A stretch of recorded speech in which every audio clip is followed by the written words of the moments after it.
We're excited to share this presentation with you. It's kind of an overview of two separate studies that we did looking at the perceptions of poverty among undergraduate students in a first-year seminar. And we use the title "In Someone Else's Shoes." That's an in vivo quote, meaning that it's actually a quote that one of the students used to describe how they felt at one of our activities that we did in the class. So we're looking at the impact of using a targeted curriculum that's dedicated to talking specifically about poverty as a central content, and the ability of such a curriculum to address and to change and to augment people's perception, the students' perceptions about what poverty is all about. We also use the phrase "they're narrative based," and that's because the course that I teach deals with people's stories, their firsthand accounts.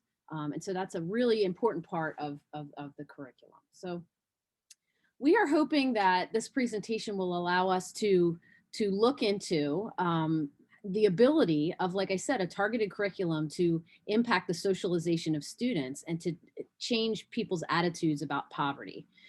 We have a lot of interest in this as social workers. It's tied to our code of ethics very significantly around the dignity and worth of human people, around diversity, all kinds of things. And the attitudes that we bring into the classroom, the assumptions that we carry with us, are going to inform our practice. So we need to challenge those assumptions at some level in order to change them. So we're going to do a couple of activities. So if you don't already have your phone, I would encourage you to grab it, because I'm going to have you look at your phone a couple, as if we're not looking at our phone enough. Now you're in a workshop and I'm going to make you use your phone. So we have a lot, I have an 11-year-old and a 14-year-old. We have a lot of struggles about the phone, right? I actually bought a lockbox that you put cash in, like with a code, to lock the phones up. It's pretty effective. So anyway, grab your phone.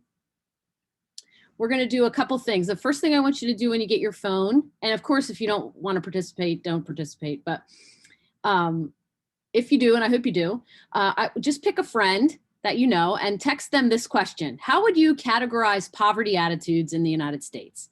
So we're trying to get some baseline ideas around what do we mean by poverty attitudes. We're going to keep it to the United States. And, what does it make a difference? What kind of the collective narrative is around poverty? We think it matters, but how would you categorize poverty attitudes in the US? So pick a friend, phone a friend, text a friend the question. And as you get answers back, you can throw them in the chat, like as we're presenting, that would be fine. So do that. And after you do that, think about it. Think about it for a second. How would you categorize poverty attitudes in the United States? Okay. When you're done with that, I would like you to pull up a browser and do a Google search. Just type in poverty meme. See what you come up with. I'm going to give you a second to do that homework.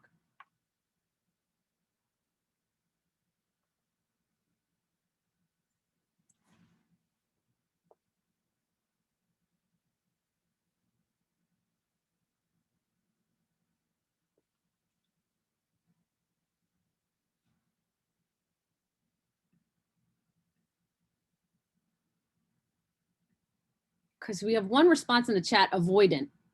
How do you categorize poverty attitudes? Avoidant. That's a friend's response. Okay, that's great. Thank you for sharing that, Jenny. Anybody else get a text back or even want to personally answer that question? How would you categorize poverty attitudes in the United States?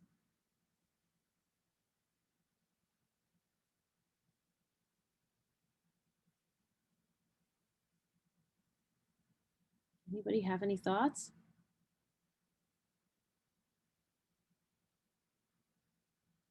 Okay, so Valentina said, I did the Google search. It's very degrading.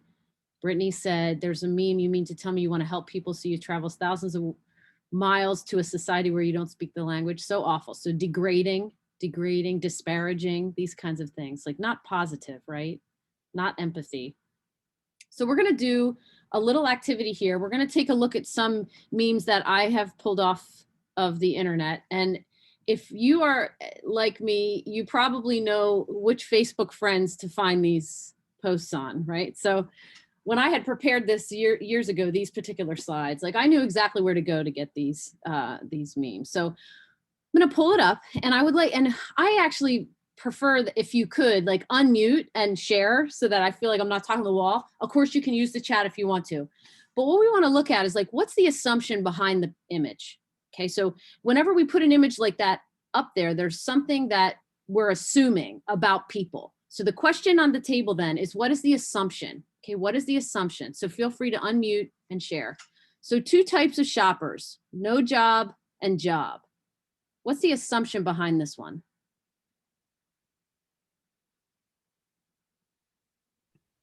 The one on the left is on food stamps. The one on the left is on food stamps. And what kinds of foods do people buy on food stamps?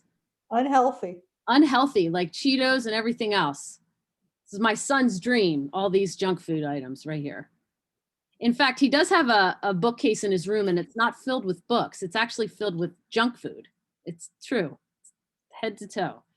So, okay, so food stamps, people without jobs are actually buying more groceries than people with jobs, and all of those groceries are unhealthy. Okay, so that's not true at all. None of the research and the literature and even experience working with people in poverty indicate this at all. But this is an assumption that whoever created this meme and whoever shared this meme likes to perpetuate. Here's another one. You're not entitled to anything. The world owes you nothing. Stop playing a victim and get a job. So what's the assumption here? That it's easy for anyone to get a job in any area. That it's easy for anyone to get a job in any area. Absolutely. It's totally not. You're lazy. People are lazy. People are not trying to get jobs, right? Okay, good. So this is so much out there. For all the taxes they take out of my paycheck, the least they can do is send me a picture of the ghetto family I'm supporting to hang on my fridge. That's like highly offensive, actually. What's the assumption as well? Well, I think that you can make the assumption that the word ghetto means something, and that something is likely a person of color or a family of color. Okay, so there could be some racial implications here, right? There's also racial implications in this one. You can see that the family on left is a family of color. If you see the little baby in the cart, and the person on the right is white. So I mean, it's a hidden under the radar type assumption. Okay, so the word ghetto has all kinds of stuff hanging on to it. Anything else? I mean, so the taxes they take out, I mean, it's implying that taxes we pay are actually going to help people that need it. And I don't think that's happening. Okay, so it's implying that our taxes are going to actually help people that need it. I would take it a step further and suggest that you're paying all of it, right? That we're paying so much taxes that are specifically going to social programs, when the reality is that's not the case. And last but not least, I have this one. If you can afford beer, cigarettes, new tattoos, drugs, and cable TV, then you don't need food stamps or welfare. Share if you agree. What's that assumption?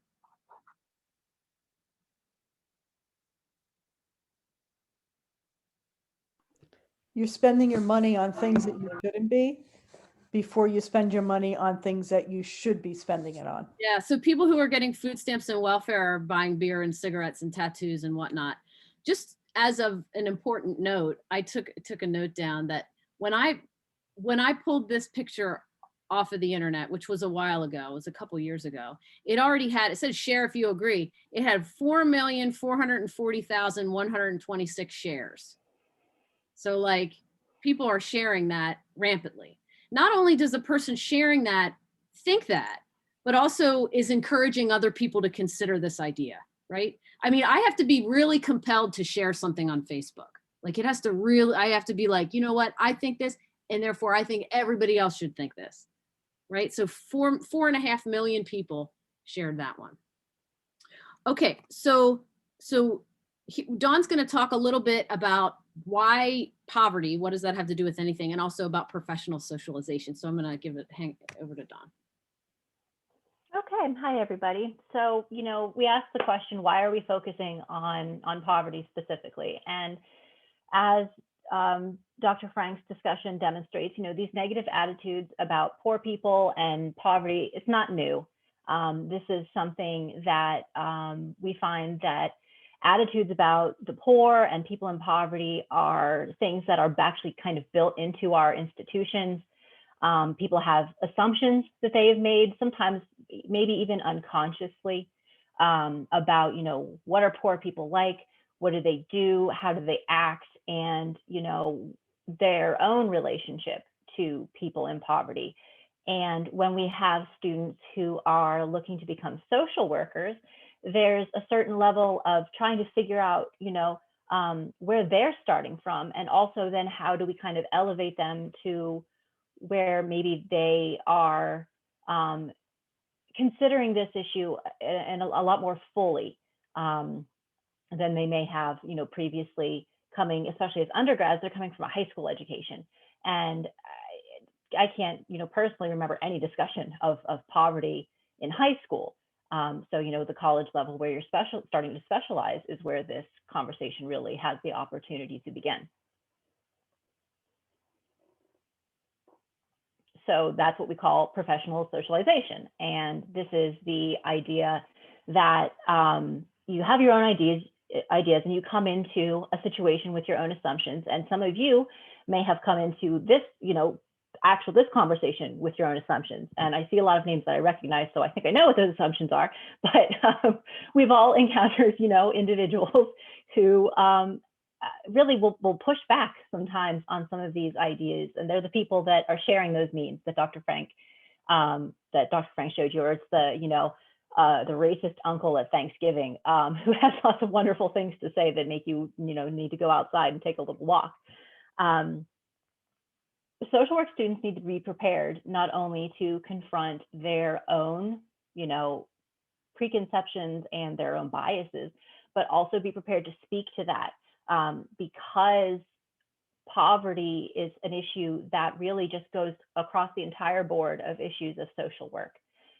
If you are a person who is interested in mental health, if you are a person who is interested in homelessness, if you are a person who is interested in social justice. I mean, economic injustice is a target for social workers.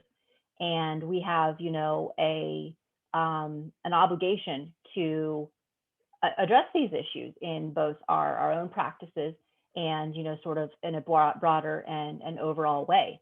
But this is a process for undergraduate students. So you don't just come in and say, well, I'm going to be a social worker, and you know exactly what that means and you know exactly how to do it. You figure out your own practice, but we have guidelines.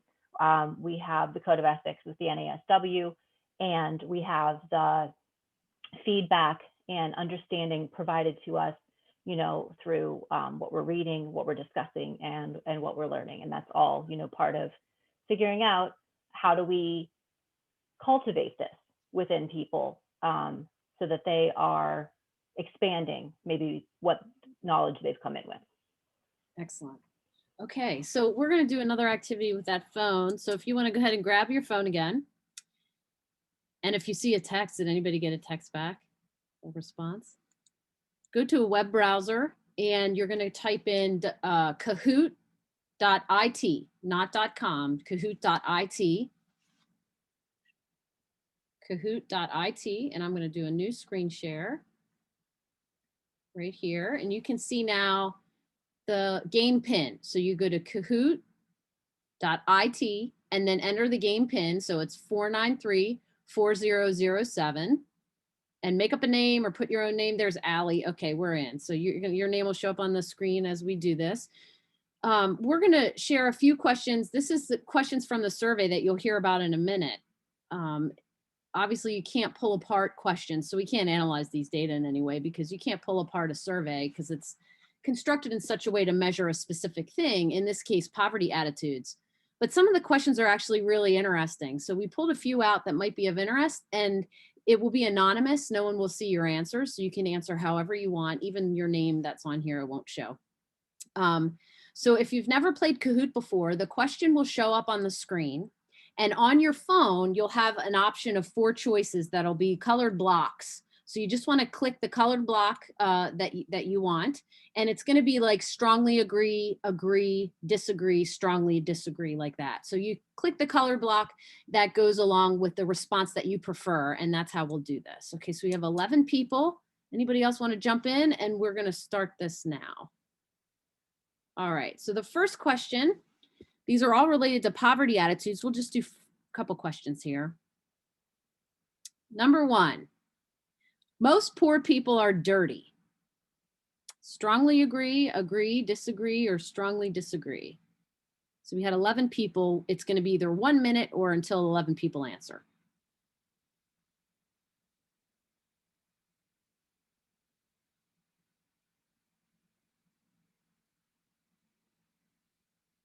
So we have 10. So we're waiting for one person.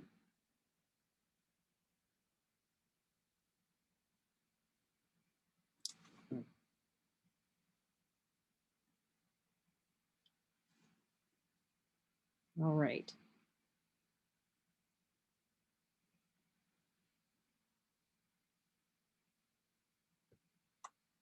I don't know how many of you are familiar with Kahoot. They want you to pay for it now. So like, I wanted to edit this to make it not be 1 minute, but you can't unless you pay. And if you know me, I don't like to pay. So we're going to wait a minute.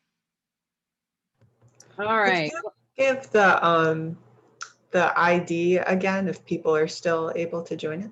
It's right there at the bottom. Do you see that 4934007? See that? Yeah, I can't get in. It's saying that it doesn't recognize my PIN when I enter that. 4934007. Yeah, it's Maybe it's because we started it already.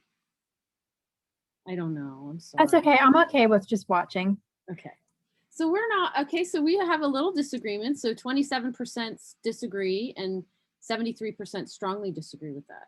Okay, so we're not all, just because we're all social workers or social work inspired, we're not necessarily all in agreement about whether or not poor people are dirty. Okay, question number 2, and we have 1 minute, so you can think about it. There's no rush.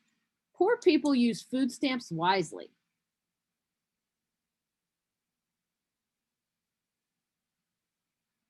Poor people use food stamps wisely. It's a tricky question, right? What does it mean to use them wisely?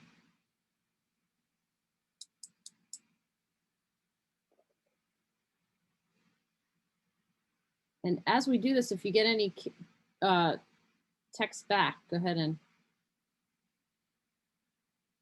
give us a shout out. That would be great.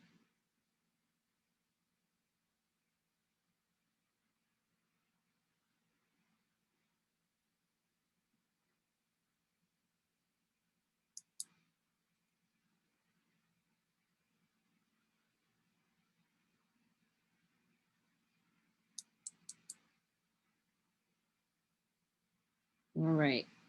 Poor people use food stamps wisely. Okay, so we're all over the map. So 3 strongly agree, 69% just agree, and then someone disagrees. Okay, so that's okay. So here we are. Poor people use food stamps wisely. We're kind of across the map. We'll do a couple more. Being poor is a choice.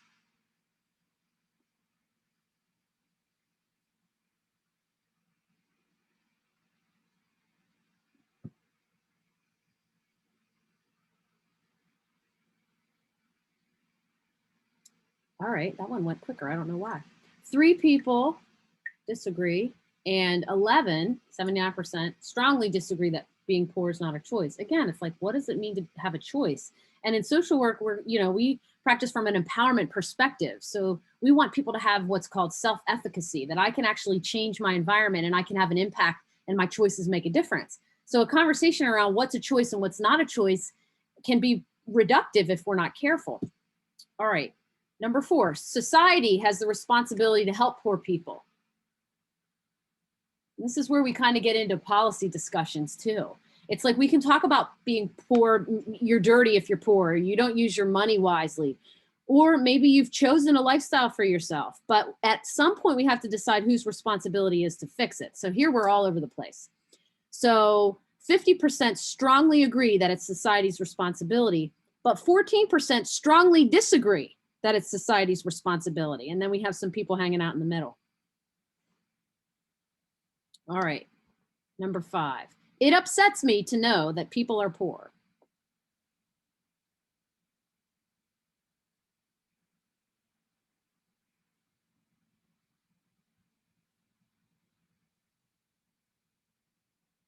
So now it's done. I guess we had everybody answer. So, okay, strongly agree and agree.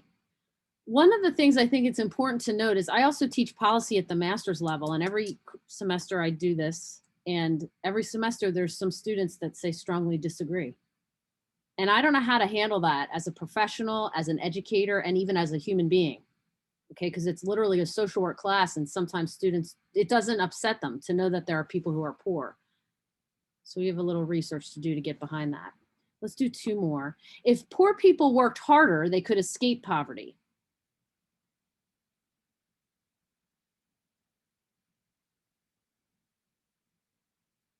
I don't know if you can hear my parakeet. He's upstairs. He's very upset that I'm not up there. Okay, so we're all over the place again. 50%, half of us strongly disagree. Some of us disagree. And then some of us agree that if poor people work hard enough, they could escape poverty. Again, we kind of run up against this empowerment thing, like empowering people to do what? If they're up against structural barriers, there's only so much that an individual can do, but we don't want to discourage that either. So it's kind of both and. And we'll stop here on this one. Last one. Everyone, regardless of circumstances, should have a place to live. This kind of relates to is it society's responsibility?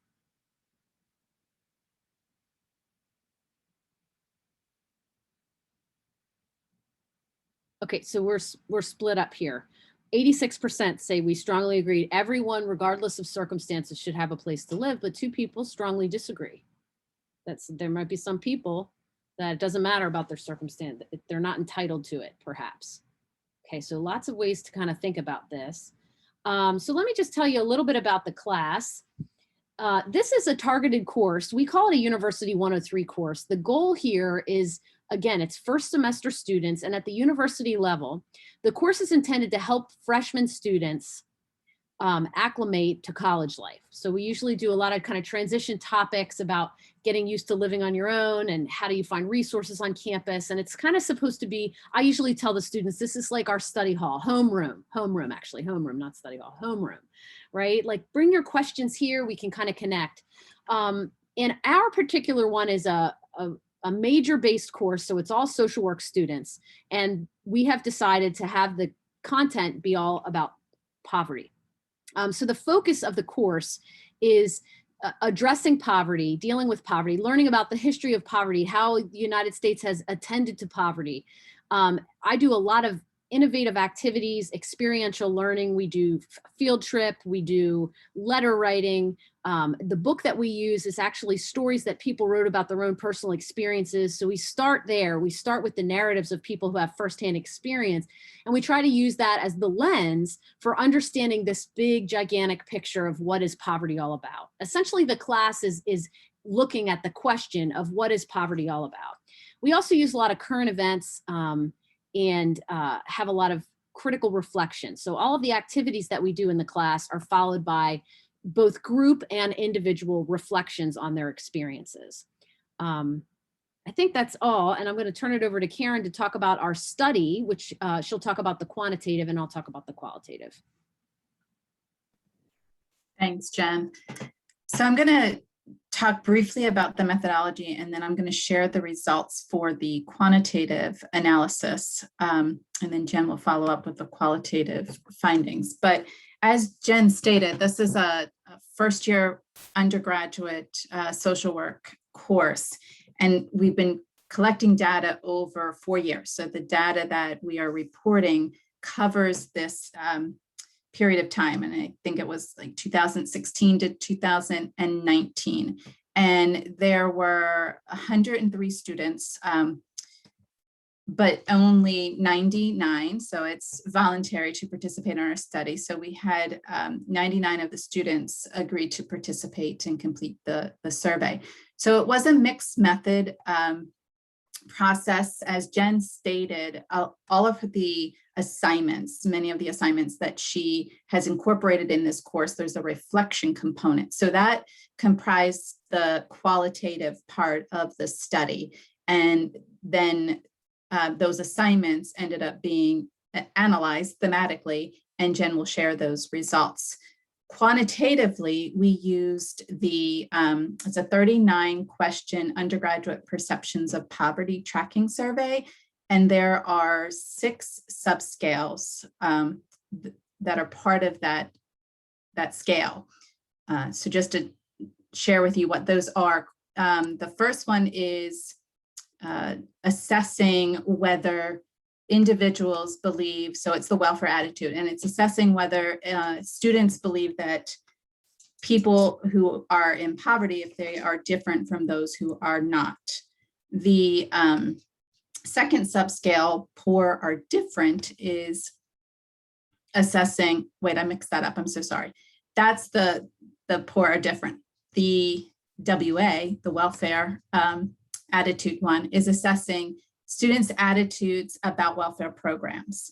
The do more subscale is assessing whether students are more inclined to, whether they believe that there is more that needs to be done on behalf of those who are in poverty. The equal opportunity subscale is looking at whether they believe there is equal access, equal opportunities for those in poverty based on those who are not in poverty.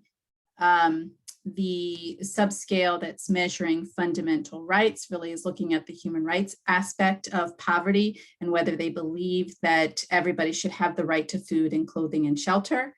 And then the last subscale, the lack of resources, is really assessing students' attitudes about the resources that are available and the importance of those resources for individuals who are living in poverty.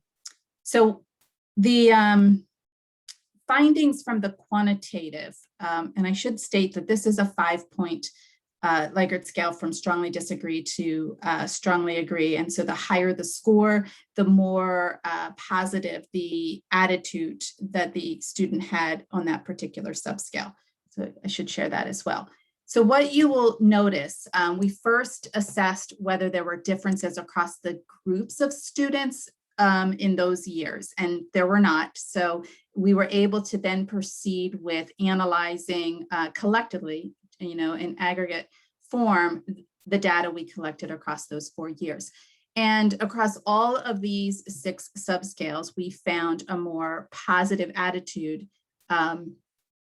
amongst our students at the completion of this course.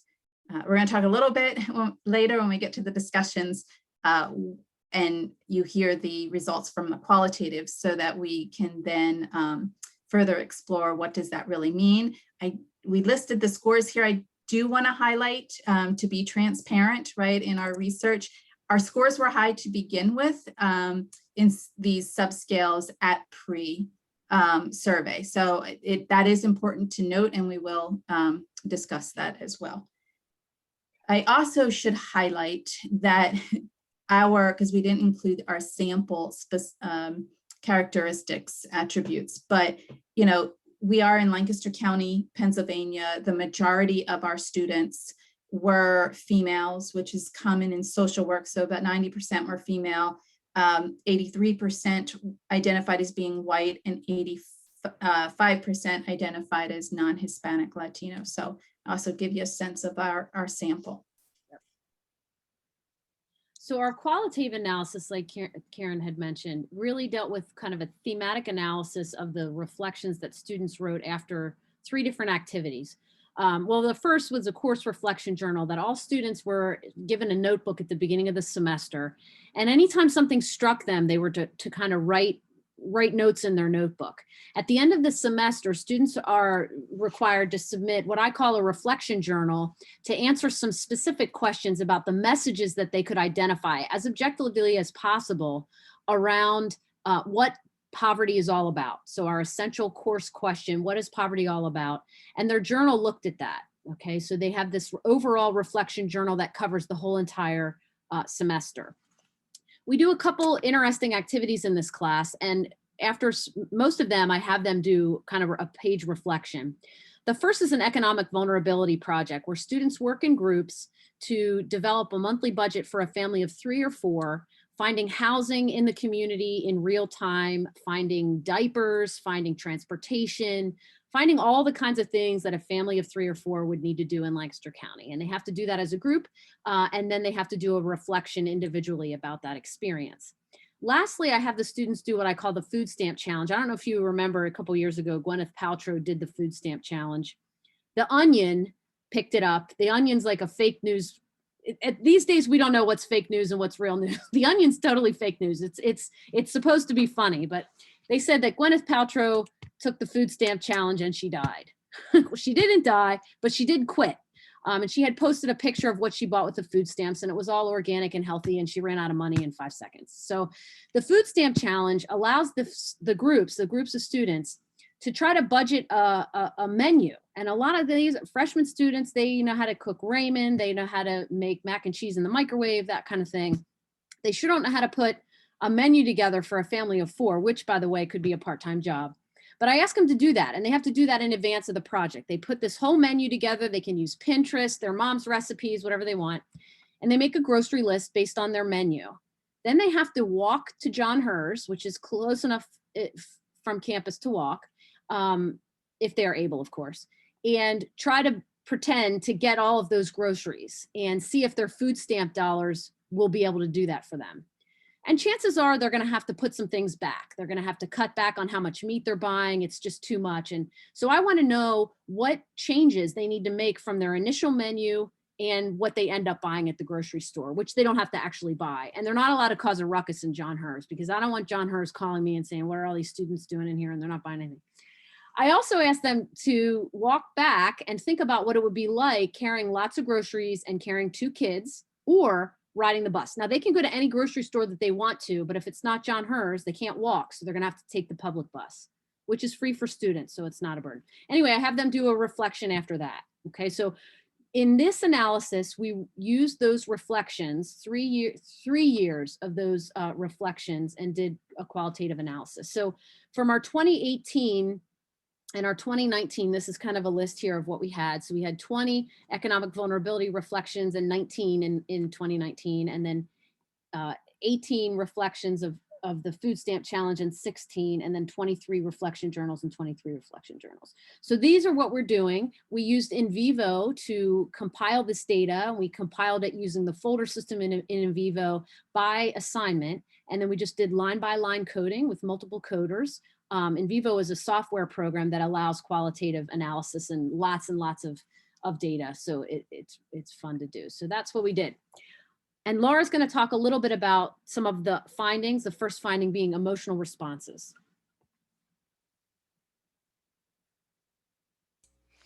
It's not a Zoom meeting if you don't forget to turn on your mic, right? Okay, so I think starting on this slide, as you can see here, just the emotional responses that students had, feeling frustration, feeling stress, feeling mental fatigue. So, how do I keep working out my problems? Feeling some anger. And, you will see as we go through some of the quotes that the students gave us, that they did have an increased awareness of putting themselves in someone else's shoes, and sometimes a re-envisioning of their own family struggles. It's not a surprise to those of us who have been teaching at Millersville, that many of our own students, do not come from higher income families, and that this could be something that they're dealing with themselves. And then also seeing, getting back to those memes where we started, that poverty is not just an individual issue, but is due to many of the societal structures. You can go to, okay, so just some quotes here that you can see. Maybe you could, yeah, there you go. Frustration. This exercise was very challenging and frustrating. Our group had a hard time getting everything together. It is impossible to live off the amount of money that we made without government or local assistance. The whole exercise was difficult. So, just this, trying to figure out how do I, live off this budget and not die. It was frustrating because I thought SNAP, so that's the food stamp program, I thought SNAP recipients receive much more assistance when they actually do not, and the options are very limited. Depending upon what kind of framework you come with when you go to the grocery store, and this group might be high on that, just like maybe some of the scores that Dr. Rice will get back to, that, we may see when a store says, we'll accept WIC. And then you get there and you see what item actually is allowed to be purchased by WIC. And maybe the one that you actually would prefer right next to it is, the name brand. And so you can't get that one. So, also leading into that stress. It was very stressful and definitely showed me how hard it is to live on minimum wage. So, that experience, that experiential learning of I can't do it, and that it causes people great stress. Just on the mental fatigue. So again, that it was very difficult. But I think, the rest of the quote, it felt like every time we figured one thing out, another problem came. We hear that in our practice, and we hear that from people like, I think I got it. And then something else comes up and you have to go, the other way. We learned that childcare is very, very expensive and that it is impossible to live off 2 minimum wage workers. This is something that a lot of people don't know. The minimum wage is $7.25. So it's, a big deal going on right now of, does it go to 15? Does Amazon pay 15? What does Costco pay? So, but if you have 2 minimum wage workers without any assistance, it's really impossible to make it. We were in debt by almost $1,000 a month. It made me very frustrated. So there's that word again, and made me question a lot.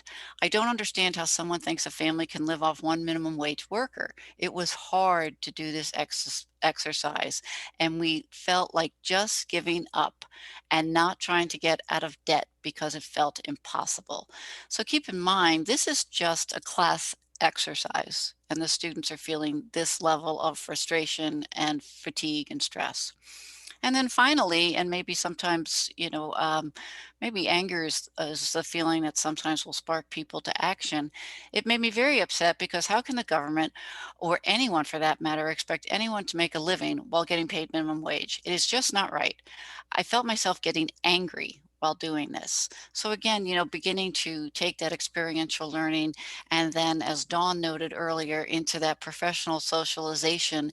And then what can we do with that going forward to socialize the students into being social workers, and not only working at the individual level, but at the systems level to change the structure of society.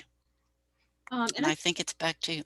Yeah, Yep. and I think it's good, right? Because we get the students kind of stirred up in their emotions, and sometimes when people are stirred up in their emotions first, then we have to help as teachers and as social workers to help them move out of the emotion and move into action. But we could see that, and it was kind of in our data, we could see this process of emotional responses, and the next thing being this idea of empathy and putting their self in someone else's shoes. And that's kind of the way the students talked about it. To be completely honest, this was one of the most stressful assignments I've had in a while, just because of the fact that I told my brain that this could be me.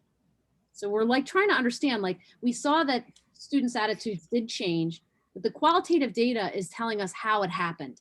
And the students are right here saying that I told my brain this could be me. This happens every day to different people in poverty in different ways. And I couldn't even put a penny into an absolute emergency savings. Really puts you in the shoes of your creative family, the family of their budget, and gets you involved in the survival and well-being of an innocent family of 4, and it was quite stressful. Put the situation of poverty into perspective, because it was stressful to walk there to the grocery store and figure out what we were able to get with our funds, when normally we can just drive to the store and get whatever we want. I couldn't imagine managing children while it's not easy. And my kids are big. I know for me personally, I couldn't imagine choosing between food and housing, but for some people, that's a constant struggle. So we see the students moving out of their own anger and their own emotions and applying that to, this must feel like what other people are going through. And that's kind of what empathy is. Another theme that we found is that students were starting to look at this and have this experience, think about putting themselves in someone else's shoes, and then realizing maybe that was their mom's situation. This exercise was honestly super stressful. I do not feel like this is acceptable, and nobody should have to live in these conditions. I can understand how somebody like this may feel, though. I feel like this is a lot of how many families live. This exercise really opened my mind to how difficult it must have been for my own mom to do this with her own 2 children. I now understand a lot more, and why my mom used to say, you can't get that at the store. I thought she just didn't want to get it for me, but now I know that she couldn't afford it. I have so much respect for what my mother went through and did for all of her children. So we saw that theme. And that finally gets us to the final theme, that the students were starting to see poverty as the result of societal structure and not just individual choice. The things I've learned and that have challenged my prior assumptions are that being in poverty does not mean that you're a lazy or abuse alcohol and drugs. Poverty is not a simple thing, and it's not easy to get out of. It's not always a cause of wrongdoings in a person's life. It can often be due to circumstance and luck of the draw for some. Prior to taking this course, I assumed that if you were in poverty, it had to mean that you'd chosen a path in life that was the cause of your own life going down this particular direction. I never would have imagined that it could be due to factors such as lack of adequate paying jobs, not being able to afford transportation, or not even being able to access the sources needed in order to get a job. I always assumed that poverty was people being lazy and not wanting to work or caring about themselves, when that is not the case. This class did change my perspective on poverty and challenged me to see it differently. And also, this is freshman student, and they're articulate, and they're really sharing authentically about their own experience with these assignments. And they could have just written a few notes just to get the assignment done, but I feel like this is very authentic, what's coming from here. So Laura, you have a little bit of discussion about what it means. Yes, I was trying to play along at home, knowing what was coming up next. So we've hit on a couple of these themes of what we found, that like we know our students are coming in with the thoughts and experiences and exposure that they've had. And so by taking Jen's University 103 class, which is designed for social work majors with this poverty focus, that, learning that we can have critical consciousness develop in response to experiences. And that, obviously that internalized meaning that people can give to things of, at one point in time, if it's, well, I thought they were being lazy. And then when to experience it, this consciousness raising to say, oh, maybe it's different. And so they begin to replace their prior biases, their prior meaning, with new understandings about social phenomena. And again, the third bullet there, that there were emotional responses. So I think it's the importance of having a mixed methodology. It's really good to survey people and, and get those, what do they think pre and post, but that emotional response to just be like, wow, as Jen shared, what they're putting in their journals and everything else really gives us insight into how they were reflecting upon it. And so I think just, getting back to that, it's this critical consciousness. We're looking to do that, to socialize them into the profession, which I think might be the next slide. Yeah. That if we want them to grow, to become social workers who are looking at, that person and environment perspective, to not just leave that environment, that structural piece, thinking somebody else is doing that, or maybe only some social workers are doing that, that it's really, we want them to consider that part of their whole career, their whole identification, their, whole job. So that is how we were connecting, this course, this experience, to how do we really inculcate these students into what it means to be a social worker. There's a little more. I don't know if that carries. Is that mine too? Yeah, it is. Okay. I wasn't sure. I saw two of them there. Well, I might have already kind of hit this, the values that align with social work. And, maybe just to digress, Jen and I had a conversation the other day with a gentleman educated and trained as an LPC. And it was really interesting as, because that's much more intrapsychic, right? And not having that, mandate to take care of social justice and look at structural issues. But in his own personal practice, he suddenly saw an uptick in his clients who were saying, I'm going to become homeless. I'm going to become homeless. And something in him was like, what's happening here? And so it was interesting. Obviously, I'm glad that he is reacting that way, but we did notice that there's just a whole difference in perspective. And what we want and what we aim for is that our students come out already knowing that person and environment, and that you have to be attuned to the structural issues and not, and so maybe it just would have been a little bit different, that we don't want our students just to be doing intrapsychic. It has to be that values piece, the entire code of ethics with the structural. Absolutely. Or the socialization process. So Dawn, do you want to share a little bit about what we're doing next? Sure.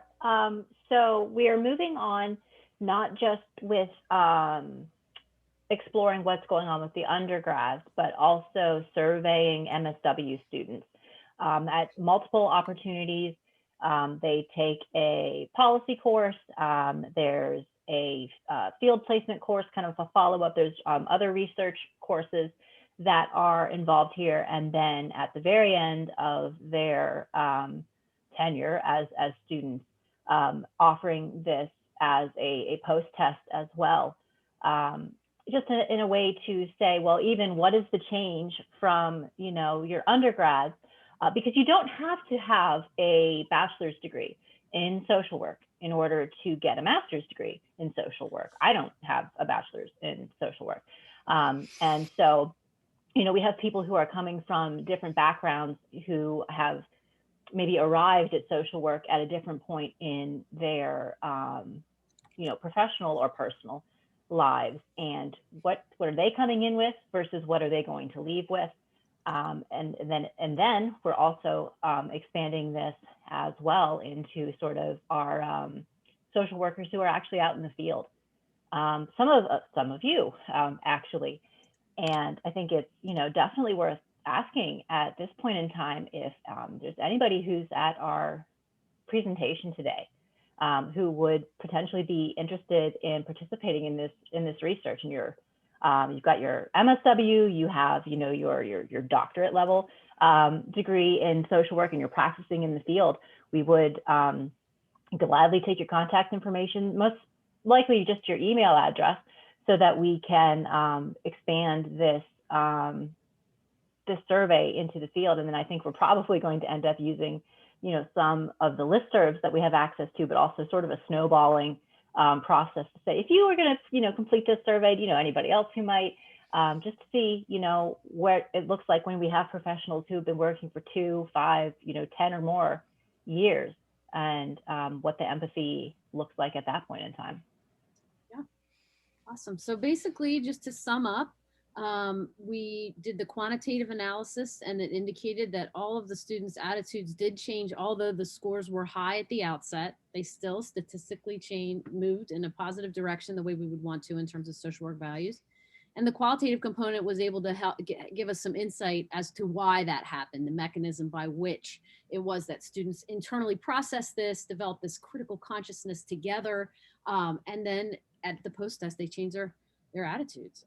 So again, expanding it to master's level students as well as community social workers to find out how that change happens as well. So we just want to open it up for questions. We have a couple minutes. I do see that Brittany got a tweet. I almost said a tweet back. No, a text back that your person said poverty is poor people's fault. Anybody else get any texts back or have any questions at all about our stuff? I got a response saying that the answer was unaware. Unaware. That your friend is unaware? They don't know? No, just the attitude is that people don't know. People are unaware, yeah. Yeah. That's Sammy. Thanks, Sammy. I know your voice. So, Jen, I got one back from my sister. She's an English teacher. And she said, rephrase, please, period. Attitude towards poverty, period. Attitudes towards the impoverished. So I think she was, you know, saying, you know, you can think about two ways. Hating poverty and not hating the impoverished would be how I would interpret that she's, so I just thought that was interesting. I think it's interesting you have a sister who's an English teacher, because so do I. How cool is that? Mine teaches high school though. Mine used to, and now she's college. But anybody else have any questions for us or text backs? What do you say, text backs? Oh, let's see, anything else? Valentina is upset that she didn't take your class. I don't blame you. I'm upset that I don't take her classes. I do a similar exercise in the master's level policy class. So those of you on the line, you're probably like, hey, we had to do this. I changed it though, because in 2018, the freshman students were given the option. They had a 2-parent household. Can you believe the luxury of that? And they could decide if they had 2 workers at minimum wage and had to get daycare costs, or if they wanted to have 1 worker at minimum wage and have a stay-at-home parent. And these were the responses with that option. So think about it for those of you who only had a single parent in your exercising class, because I dropped that. I said it was too much of a luxury, dropped it. So they still had very strong reactions, even though they were allowed to have 2 wage earners. Dr. Frank, I was wondering, is this something that you do, where would this be taught in the master's curriculum? That exercise I teach in the policy class. It's 515, so it's foundation level policy. It's not the same